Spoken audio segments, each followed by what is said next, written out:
to start off with? Anything? Okay. So we've been talking about Lewis dot structures. Oh, are we still going to chapter 11? I don't know. We'll see. A lot of 10 can be kind of covered through 9, and we might end up doing that. So maybe, but it's hard to say at this point. Good question, though. If we don't, then there won't be any questions on the exam associated with 11. But all right. So molecular compounds have a tool which is called Lewis dot structures, and we can draw Lewis dot structures of these compounds, and it becomes helpful for us for a variety of reasons. Okay, we can visualize the chemistry, we can visualize the bonds, the compounds, and that helps us a lot. So what we're doing here, what we're going to talk about first before we talk about drawing Lewis dot structures, is a principle called electronegativity. Okay. Now, if I have a bond between two atoms, okay, so here is how we say that we can draw a bond. Now, Emily, can you tell me how many electrons that bond represents? Do you remember from our last class?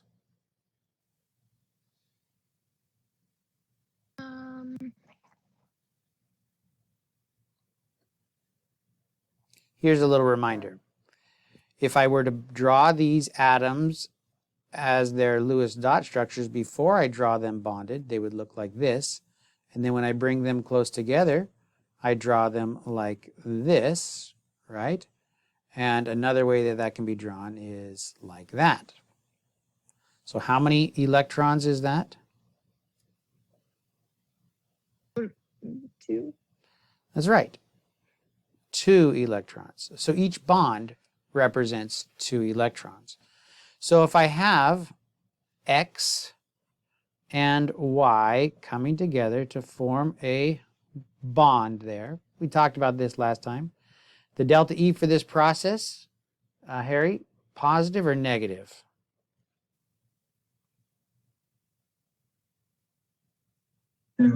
Create the bond? Yes.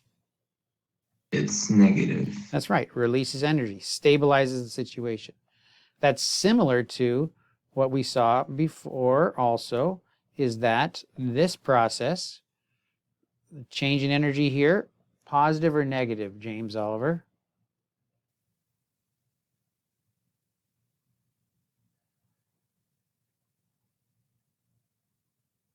Sorry, what was the question again?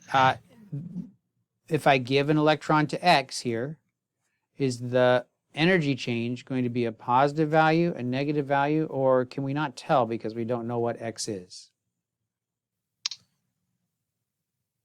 Would it be positive? Well, actually, remember that if you take a family and give it one child, it will always stabilize the family slightly. Do you remember that? Yeah. Okay.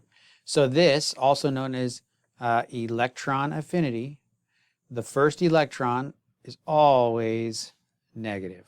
All right? And again, it doesn't matter what the element is. You give an element an electron, and the result between energy change will stabilize the condition.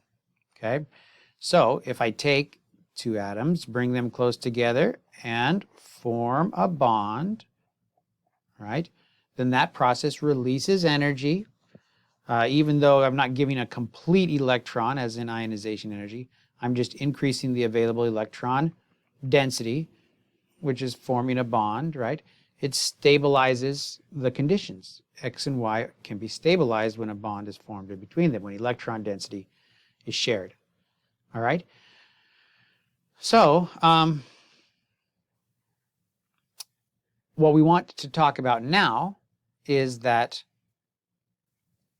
let's see, Catherine, I'm going to ask you to answer this question for us. We said that both X gaining an electron released energy and Y gaining an electron released energy. does the amount of energy that's released in these two situations, the signs are both negative, is the amount the same?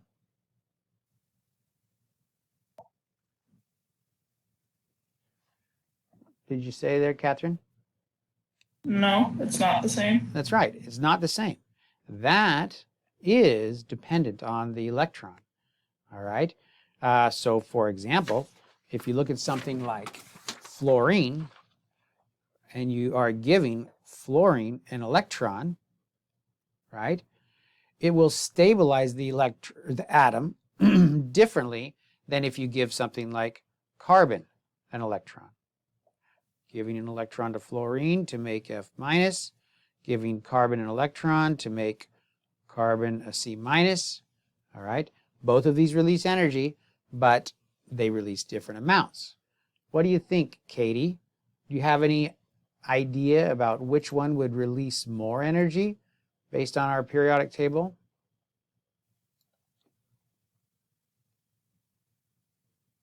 You might be able to think of it as in terms of a family, right? A family situation. Well, not necessarily, I guess, yet. Katie, are you there to answer that question? Yeah, I'm not sure. Okay. How about you, Malia? Any ideas? Which one of these do you think would release more energy? Fluorine gaining an electron or carbon gaining an electron?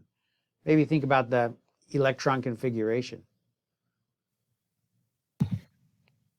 Would it be carbon? Well, if carbon gained an electron, we would take our 2p here, right? 2p. Carbon has 2 electrons in that 2p. And we'd be giving it one more p. All right. Does that make sense, Katie? Yeah. So that's the extra electron that we added. For fluorine, though, what are we doing? How many electrons does it start with in the 2p?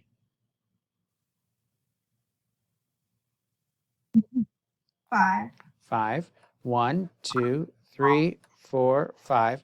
So gaining one more electron will actually do what? It completes the subshell. Oh, yeah. Sorry, was Malia answering the question? I think I got off Malia. Sorry about that. But that's right. This completes the subshell. So carbon gets a half completed subshell, but fluorine gets a completely filled subshell. So fluorine, this process has a larger delta E. The energy stabilization of fluorine getting an electron is more than that of carbon getting an electron. So the take-home message is that, yes, every element releases energy upon receiving an electron, but it's element dependent. It depends on the element as to how much energy is released. And because of that, when we form a bond, for example, between carbon and fluorine, this is a molecular bond or a covalent bond. Now, let's see. Nikki, can you tell me what that means? What do we mean when we say it's a molecular or a covalent bond? What are we talking about? It means that they share, the electrons share valency. They have the same valency and they're sharing electron density. That's right. So because they're sharing and fluorine is stabilized by more stabilized by receiving that electron density, the result is that if I were to draw kind of the electron density around there, remember we saw it in the last class how two hydrogen atoms with their electron density could kind of come close together and result in an electron cloud around them. If I were to do the same type of thing with this carbon-fluorine bond and represent it, I would show that most of the electron density would be residing around the fluorine.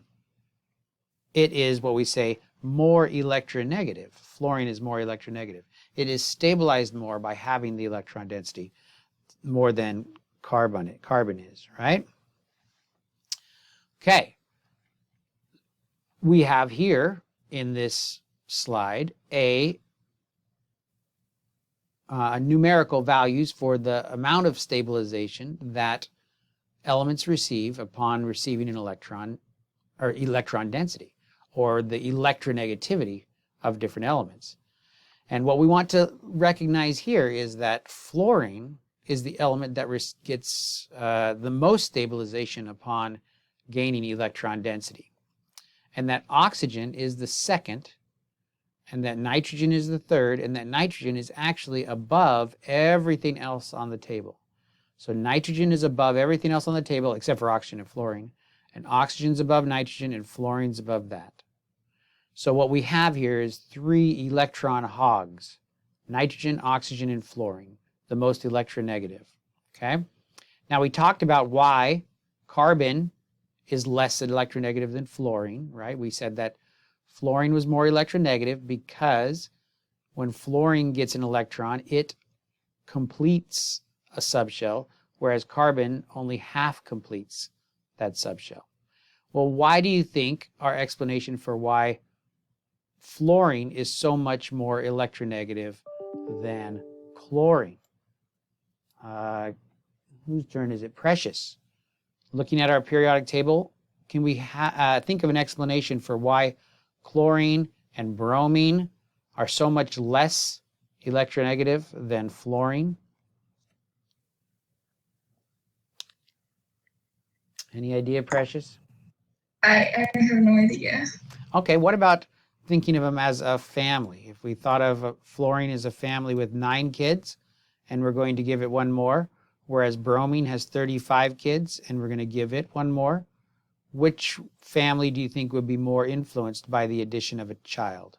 Fluorine or bromine?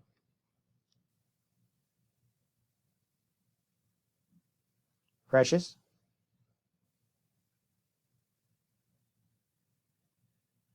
Fluorine. Yeah, fluorine, and that's what this is telling us here, right? And our explanation for that is because fluorine has 9 electrons, a 10th electron is a larger fraction of the total than 1 more of 35, right?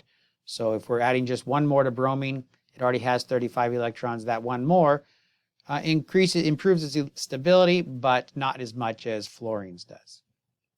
Okay, so that's our explanation for why electronegativity increases as you head to the right, and then also increases as you head up a row, or a column.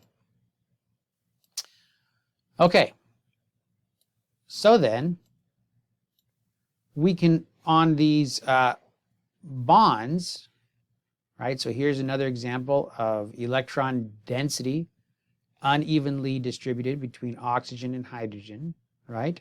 More electron density around the oxygen because it's, as we see in this previous figure, oxygen is more electronegative, right? Again, the 3 hogs are nitrogen, oxygen, and fluorine. What we can do also is if we don't want to have this sort of a drawing, if we just want to have a bond and kind of express electronegativity, or what we call a polar bond, now the term polar isn't new. We've heard about polar Congress, polar politics, polar views, polar magnets has different poles. This isn't a new term. The poles on the earth, right?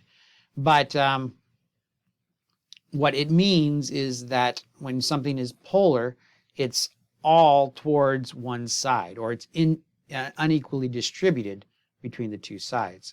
So for a polar bond, it's referring to the unequal distribution of electron density on that bond. So we can draw these little Greek D's, right? This Greek letter D, which stands for small amount, like delta. I don't know if you've taken any calculus classes yet, but you have your delta x over delta y, right? Small changes. That D, this Greek letter D, is what we use to identify a slight positive charge on a polar bond and a slight negative charge on the negative side of a polar bond. Okay, so if we look at this carbon-fluorine bond here. More electronegativity on the fluorine, so more electron density resides around the fluorine. Where would we put, what would we put on this bond? Would we put, which side would contain or have the negative? Which one would be the delta negative and which would be the delta positive? Taewon, which side? Oh, no, let's see. Samantha, did you get a chance, Samantha? It would be the fluorine with the negative and the carbon with the positive. Very good. The slight negative charge is due to the increased amount of electron density. Very good. All right, Taewon, your turn. So if we look at this relationship, fluorine and chlorine, which element in this molecular bond or this covalent bond would have this delta negative sign? Which element, Taewon?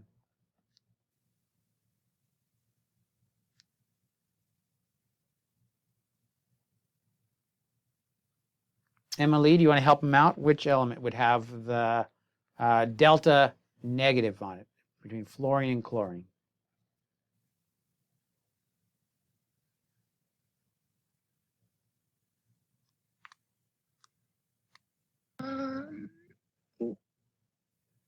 Sorry, I'm trying to find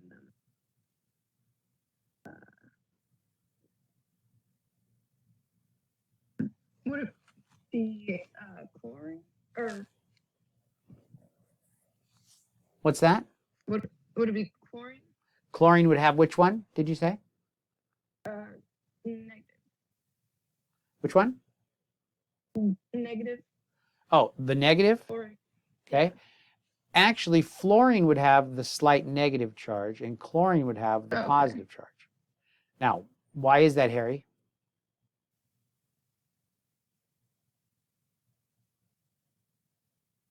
That's because fluorine is more electronegative.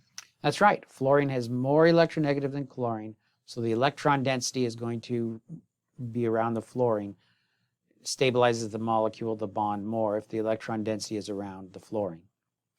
All right, James, what do you think? Where is the delta negative going to be on this bond? On the oxygen. That's right, on the oxygen. Oh, I didn't see that the two Jameses were there. All right, James Oliver, you get this next one here. Where does the delta negative go on this bond?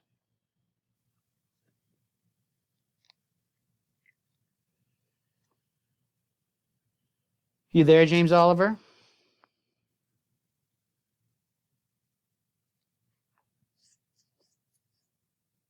Sorry.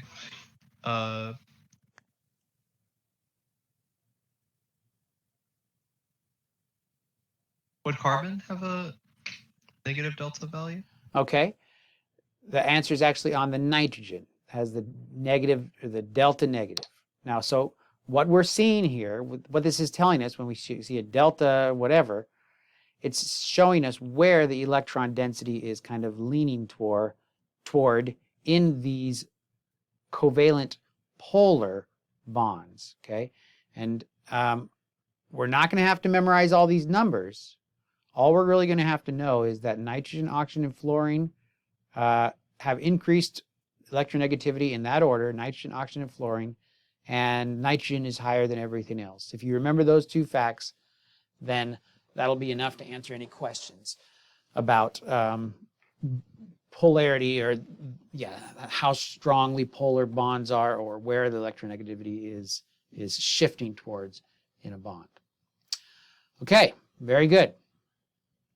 So, who's next? Catherine, which one of these bonds is likely covalently bonded? Why don't you give us 20 seconds to think about it? Everybody, look at this question. Oops, I already answered it. How'd that happen? Why is the answer D, Catherine? Or how did we know? Because O is very electronegative. Okay, what about fluorine? Isn't fluorine also very electronegative? I don't know. So what does covalently refer to? Anybody know? What does covalently talk? When we say covalent, it means that our atoms are what? I mean, the atoms in the bond are what? They're usually nonmetals. That's right. They're going to be nonmetals. That means covalent, or covalent is generally indicating that we're sharing electron density. So here we have an example of an ionic bond in A, B, C, and D, but D is the only molecular bond or covalent bond. Both are nonmetals. Okay, very good. Now we're going to take some time and learn all about drawing Lewis structures, not just for atoms, like we talked about already, but now for molecules. Okay, this is the list of steps that we take, and we use formal charges, we'll talk about what these are, to tell us in the end whether or not the molecule is stable or correct. All right, and you know, this is good for you to have as a reference. If we read through these, it's not going to be really easy to understand exactly what's being referred to without an example. So we'll go right to an example and kind of follow those steps there. So if you have, hopefully, the slides available to you somewhere as a PDF or something, why don't you guys type down below?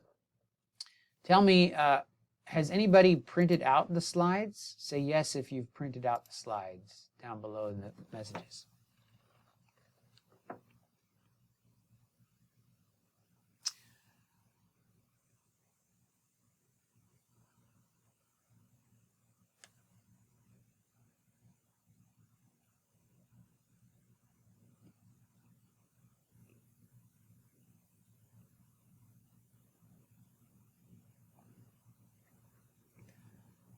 Okay, how about how many of you have them as a PDF in front of you? Say yes if you have them as a PDF, no?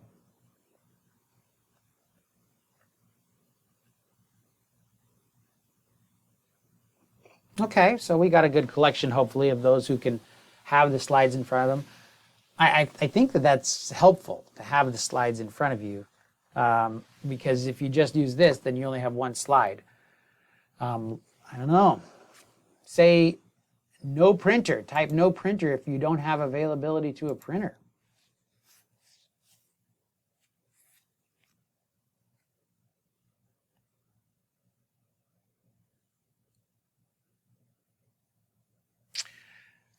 Okay, so whatever your situation is, I think that it's going to improve your possibility of learning what's going on if you do have the slides available to you. But for this specific case, we're going to be referring to these previous two slides to draw our Lewis dot structure. Okay, so this is how we draw the Lewis dot structure for not just atoms, but for molecules. The first thing to do is to identify the central atom. Identify the central atom. And we do that by looking at the atom that there's the fewest of, the element that there's the fewest of. And that's nitrogen. So what we do is we draw nitrogen, write down nitrogen, and then we surround it by, try to evenly disperse the rest of the atoms, or the ligands. We have our central atom, and then we have our ligands around the central atom. And then we draw a bond in between the central atom and all of the outer atoms. Okay? Then what we do is we count up the number of valence electrons that each of these atoms brought to this molecular party. When we're drawing Lewis dot structures, I like to compare the valence electrons that atoms bring as kind of snacks, refreshments for the party that they're going to. And the molecular compound itself is the party, and everybody's going to share some snacks that they brought to the party.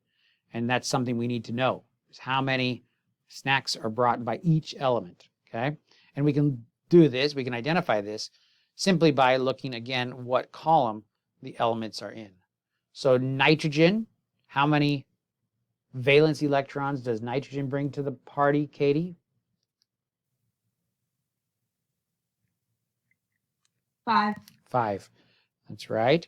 How many electrons does each fluorine bring to the party, Malia?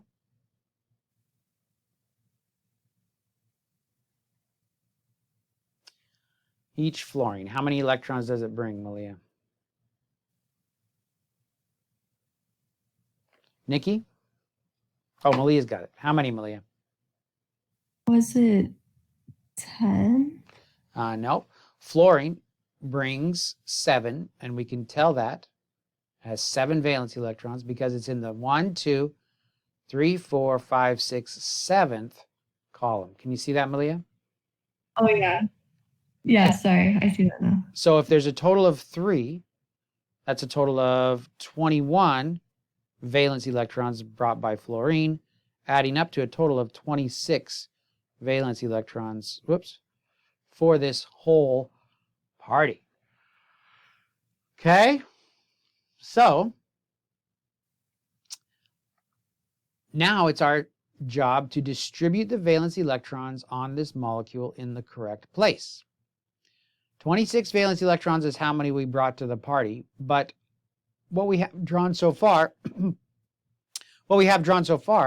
which I call our skeleton molecule, already has some valence electrons represented. Nikki, how many valence electrons are already represented on this skeleton molecule?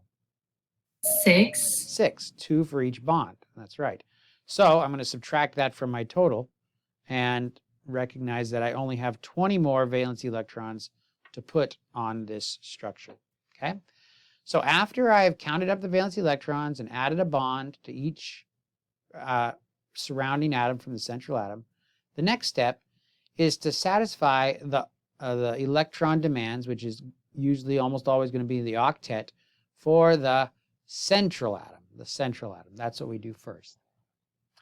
Now, to satisfy the octet, what that means is we need to recognize that these elements are coming to this party to have access to 8 number of electrons in their outer shell. So nitrogen, it's here, it has 5 number of electrons initially before it joined the molecular party. And now it's going to want to have 6, 7, 8 valence electrons available to it. You can think of nitrogen here. You can see that it's sharing electron density with these 3 fluorines. So right now it has availability to 6 electrons, 2 in this bond, 2 in this bond, and 2 in that bond.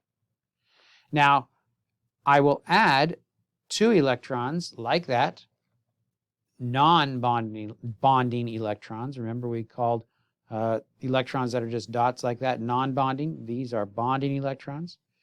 Add non-bonding electrons like that.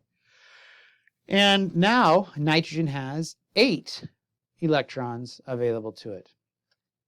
After I've added those electrons, I have to subtract 2 more valence electrons and recognize that I only have 18 valence electrons to work with now. Okay, so Precious, if I look at this fluorine right here, Precious, if I look at this fluorine, how many electrons are available to this fluorine as it's drawn right now? 2. 2, that's right. And how many do we say that it wants to have available to it?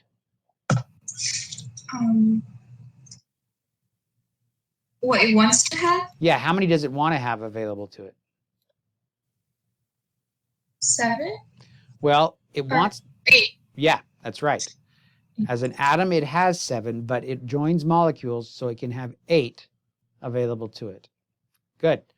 All the atoms in molecular compounds are going to want to have 8 electrons available to them, right? These are our nonmetals, right? Except for one exception. Do you know what the exception is, Samantha?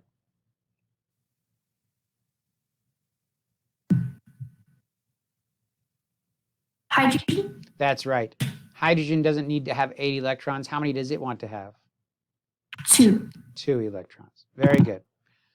So, what are we going to do to this fluorine atom, Taewan, to give it 8 total electrons available to it? What are we going to do?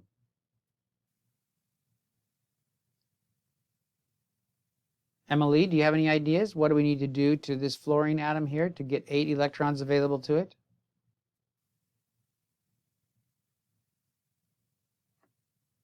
I'm not super sure.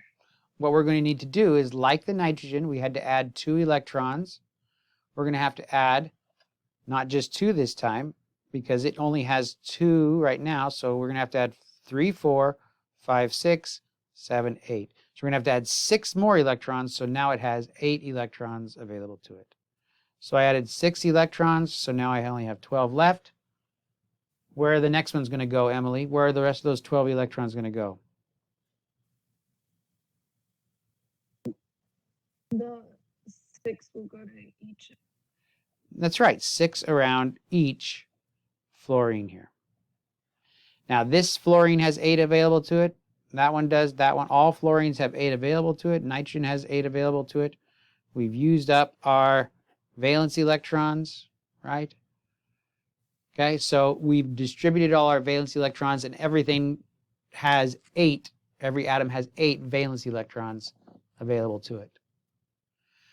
Now, the last thing we do to determine whether or not the molecular compound we've drawn is correct, the Lewis structure is correct, is to calculate formal charges. Formal charges.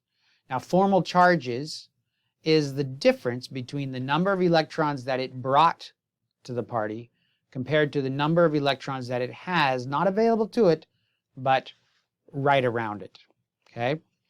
Because there's nothing worse than going to a party and being the only one who brought the snacks. If you're the only one who brought the snacks, you worked hard, you put your best ingredients into it, cost money, they're delicious, right?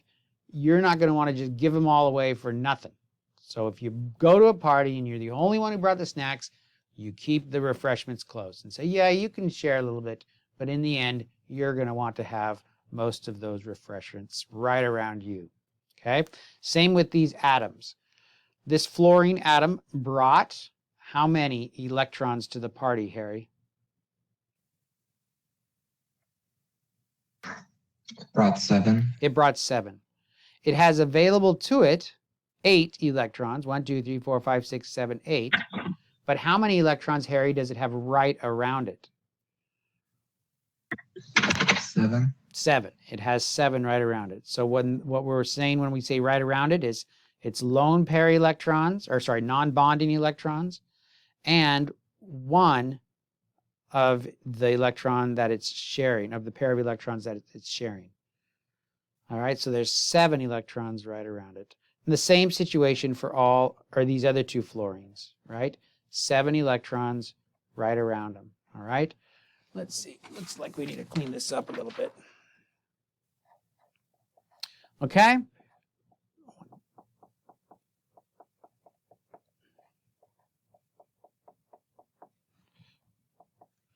All right, so what that means is I take the number of electrons it brought to the party, 7 electrons that it brought, subtract the number of electrons that are right around it, 7 electrons in the case of these fluorine, and 0 is the resulting formal charge on those fluorine atoms in this compound. All right, let's see, James Oliver, do you think you can identify how many, or what the formal charge on this nitrogen is? What's the formal charge on the nitrogen? We take the number of electrons it brought to the party minus the number of electrons it has right around it. Now that's different than available to it. The result here will be the formal charge. What do you think, James Oliver?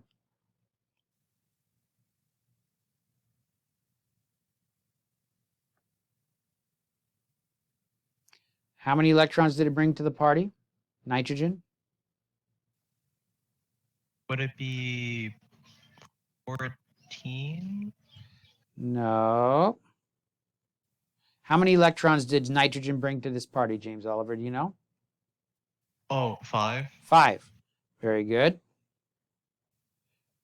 That's how many it brought to the party. How many electrons does it have right around it? 7. Well, let's count them. It has right around it this 1, 2. Now this shared bond, it doesn't have both of them right around it. It just has one of them right around it. 3, 4, 5. You see that? Yeah. All right, good. So the number of electrons it brought minus the ones that are right around it, and when we're counting the number of ones that are right around it, the bond only counts as 1 electron. So the result is a formal charge of 0 on the nitrogen, and on all of these fluorines it's 0. So that's an indication that the molecule that we've drawn is correct. All right, everybody has enough electrons to fill their outer shell. Everybody has this formal charge of 0. That's how we can tell whether this is a stable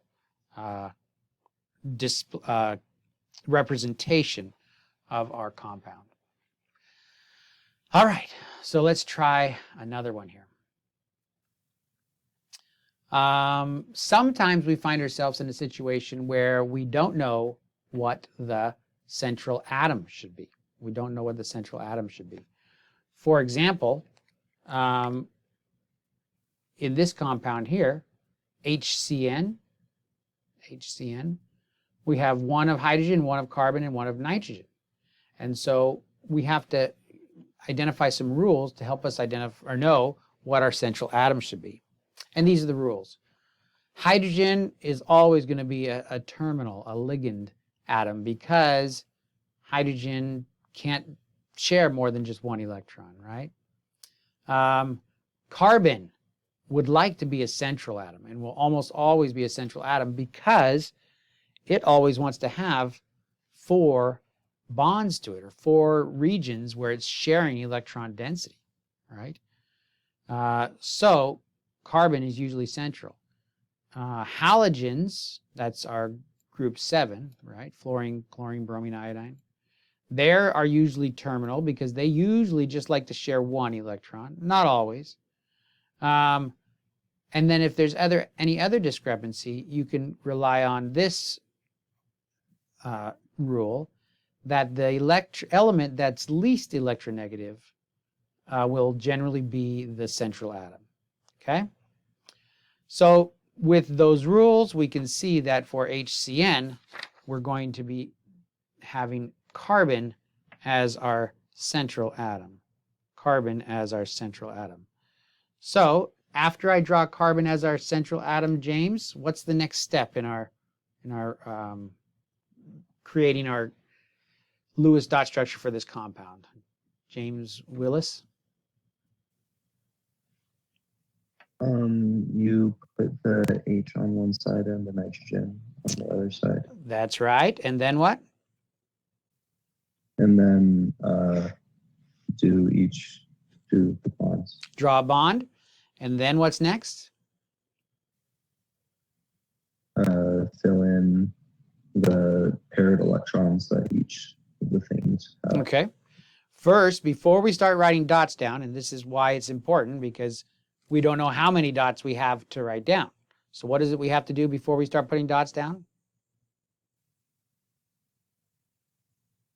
We need to see how many electrons are brought to the party, right? Does that make sense, James? Okay. Yeah. All right. So how many? How many, Catherine? How many electrons were brought to this party? Carbon has 4. Very good. Hydrogen has 1, Mhm. and nitrogen has 5. Very good. So we have 10 valence electrons brought to this party. Okay, whoops, there it is. 10 valence electrons brought to this party. Okay. Now, Katie, where do my electrons go first? If I'm starting to, oh wait, I already have some electrons down, don't I, Katie, from my skeleton structure? How many electrons do I already have represented in my skeleton structure, Katie? 4. 4. That's right. So I only have 6 electrons left. Whoops, 6 valence electrons left. And where would I start putting those 6 electrons, Katie? Where did we say we started? Which atom? With carbon. With our central atom. That's right, carbon. How much electron density does carbon need, Katie? It needs 4. It needs 4 additional electrons. Yeah. So there's 2 sets of lone pairs. Now it has available to it 8 electrons. 1, 2, 3, 4. Each bond is 2, 4, 5, or sorry, 1, 2, 3, 4, 5, 6, 7, 8. All right. So that leaves me with only 2 valence electrons. And I'm going to put those where, Malia? Where am I going to put those last 2 valence electrons? Would you put them on the That's right. We have to put them on the nitrogen. Okay. Bad news. I'm out of valence electrons. 0 valence electrons. So what that means is when I reach this point where I have no valence electrons, I need to rearrange my molecule. Okay. So I'm going to rearrange my molecule by taking some of these non-bonding electrons. I have 3 sets of non-bonding electrons, and trying to move them, make them bonding electrons in such a way that I allow, again, carbon and nitrogen to have 8 electrons available to them. So I think that if I bring these electrons in and form a bond instead, like that, that'll improve things. Can you see that, Malia? Yeah. How many electrons does carbon have available to it now? Does it have 5?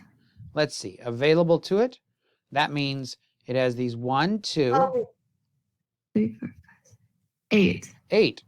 1, 2, 3, 4, 5, 6, 7, 8. Very good. How about nitrogen, Nikki? How many electrons does nitrogen have available to it? It has 6. It has 6. 1, 2, 3, 4, 5, 6. So we're not quite done, are we? What do we have to do now? We have to make one more bond, make those non-bonding electrons available to the nitrogen. Okay, so the result here would be that. Now, Nikki, how many electrons are available to the carbon? 8. 8. And to the nitrogen? Also 8. And the hydrogen? 2. 2. That's right. And now, Precious, can you, so now that we've reached a scenario where we have everybody filling their valency, can we, their outer shell, can we tell how many electrons, what the formal charge is, Precious, on the carbon? What's the formal charge on the carbon? And remember, the way we do this is we look at the number of electrons brought minus the number of electrons, I'm just going to write RA, which is right around carbon. All right, Precious, do you remember that? What would be the resulting formal charge for carbon here?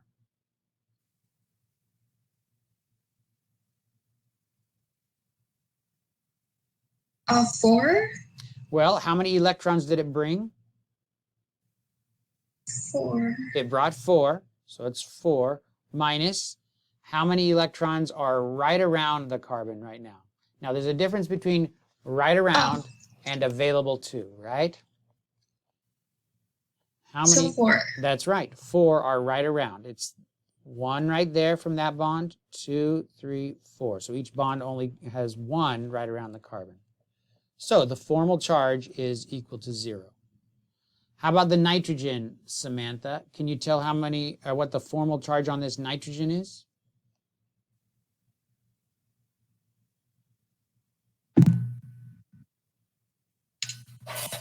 It's got 1, 2, 3, 4, 5 electrons right around it. So its formal charge would be, If I bring in the periodic table there to help us.